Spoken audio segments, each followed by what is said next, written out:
آنے والا مہینہ ذی الحجہ ہے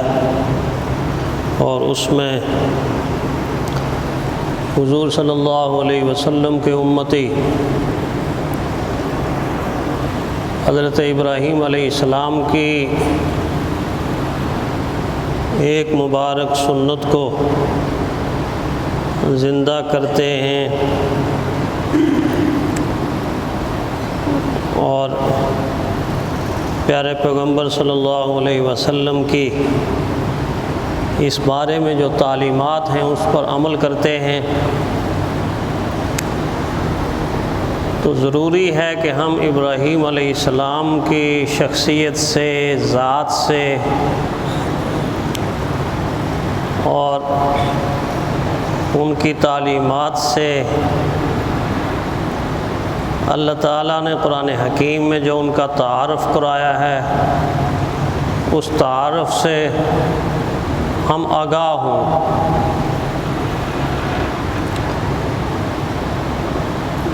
ہم ان کو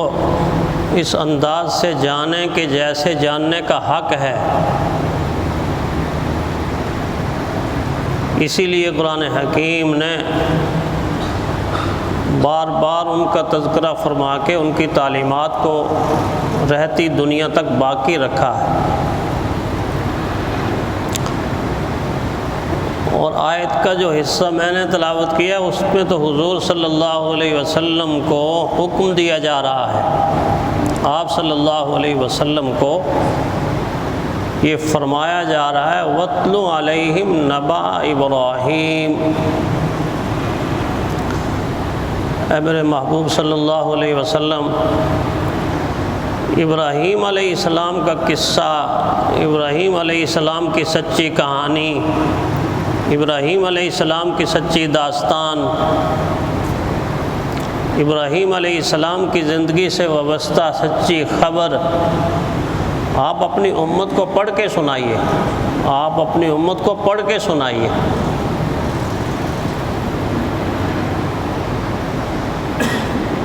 ابراہیم علیہ السلام کی زندگی کے مختلف روشن پہلو ہیں، ان میں سے ایک پہلو حضرت ابراہیم علیہ السلام کی دعوت کا ایک خوبصورت انداز ہے، ایک منفرد انداز، ایک پیارا انداز، ایک دل لبانے والا انداز، عاجزی، انکساری اور تواضع والا انداز، ادب، احترام کی انتہا کو چھونے والا انداز۔ اس انداز کو جب ہم قرآن حکیم کی نورانی آیات میں دیکھتے ہیں تو تب جا کے پتہ چلتا ہے کہ داعی کا انداز گفتگو کیا ہونا چاہیے، دعوت دینے والے کا انداز تکلم کیا ہونا چاہیے، اس کی بول چال کیسی ہونی چاہیے، اس کی زبان سے نکلنے والے جملے اور کلمے کیسے ہونے چاہیے، جبکہ حالت یہ ہو کہ اس کا مخالف دین پر بھی نہ ہو، اللہ تعالیٰ کی ذات کے ساتھ شرک کرنے والا ہو، اللہ کے دشمنوں میں اس کا شمار ہوتا ہو، اس کے سامنے جب دعوت پیش کی جا رہی ہے تو پھر کس انداز سے پیش ہو رہی ہے، کس درد سے پیش ہو رہی ہے، کس جذبے کے تحت پیش ہو رہی ہے۔ اور دعوت کے اصولوں میں سب سے پہلا اصول یہ ہے کہ اپنے گھر سے یہ شروع ہوتی ہے۔ اس لیے پیارے پیغمبر صلی اللہ علیہ وسلم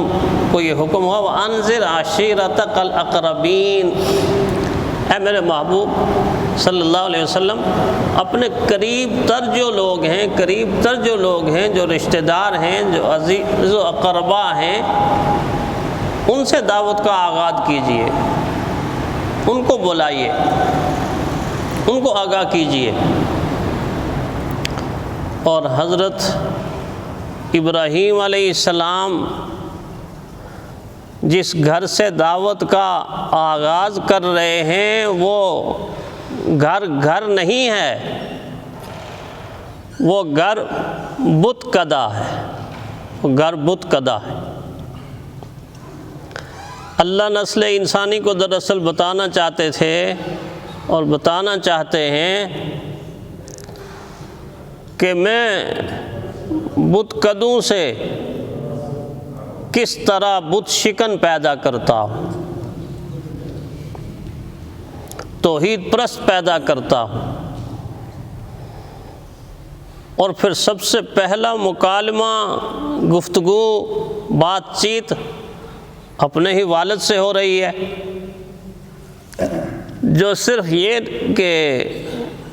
بتوں کی پوجا اور پرستش نہیں بلکہ بت گر بھی تھے،